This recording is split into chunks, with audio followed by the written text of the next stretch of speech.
How often do you get to grab a bike straight from the factory, ride their home trails, and wrap the day in one of the best restaurants in the country? That's exactly what we're doing today in Phoenix. Welcome to our Dash and Dine series, where we combine two of our favorite things, bikes and food. We'll take you around some of the best mountain bike trails and cap off each ride with local eats. So come with us as we explore trails and stuff our faces after the rides, and even sometimes before. Today, we're in Tempe, Arizona, home to Pivot Cycles. They run an incredible demo program where anyone can rent from their fleet of bikes and ride it straight to the trailhead at one of the most popular trail systems in the state. I reserved a spot through their website where you can choose between any of their available bikes. It's $100 for e-bikes and $50 for acoustics, and you can ride it for up to 4 hours. All you have to bring with you is water and a helmet. I chose the Trailcat LT. With 135mm rear travel and 150 in the front, this machine is more than capable of handling the route we're riding in the morning. We head straight out the doors from the showroom. It's a roughly 2-mile ride from Pivot HQ to the South Preserve Trailhead. South Mountain Preserve is probably most famous for the National Trail. The trail is equal parts technical and abusive. Oh shit. Perfect testing grounds for you as a rider and the bike you're on. We've ridden National on e-bikes before, but today, we'll be exploring another trail on our acoustics, Javelina. The ride starts with a low-grade climb that even two middle-aged guys that primarily ride e-bikes can be confident with. While not nearly as technical as National, Javelina has its fair share of challenges. A steep and technical climb greets you as you turn off the mellow upline of National Dirt Road. But before you blow your lungs out, don't miss the petroglyphs just before the wash.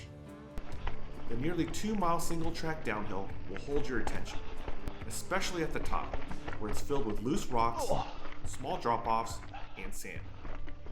The rest of it can be best categorized as your typical intermediate desert trail. It's fast in certain areas, encouraging you to keep your speed up to float on top of the loose rocks. Javelina is more of a roller coaster with slight uphills than that of the pure enduro or downhill trail. The last third is more mellow as the trail winds its way back into the development around it. All in all, there's good variety between the top and bottom, but it lacks the flow I personally find most fun. Keep in mind, Javelina is multi-use in 2 ways, Last one. so be aware of hikers and other bikers coming the other direction. With our morning ride in the books, we head over to Mister Pio. I found out about this place when I was doing research for this trip. They were featured on Eater and named one of the best restaurants for 2025. And to be honest, I've been looking forward to eating here as much as riding. Mister Pio specializes in Peruvian rotisserie chicken. The smell of its smoky goodness fills every inch of the restaurant and has to be experienced to be appreciated. We ordered the quarter dark meat and fries. Don't skip the fries. It's hard to explain, but it's not like any fry I've ever had. The last fry is as crispy as the first. We asked the owner for his secret, and he laughed. He told us, it's all in the technique. Well, it's a masterpiece, Mister Pio.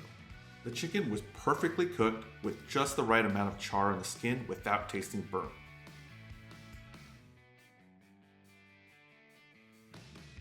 I washed everything down with Inca Cola.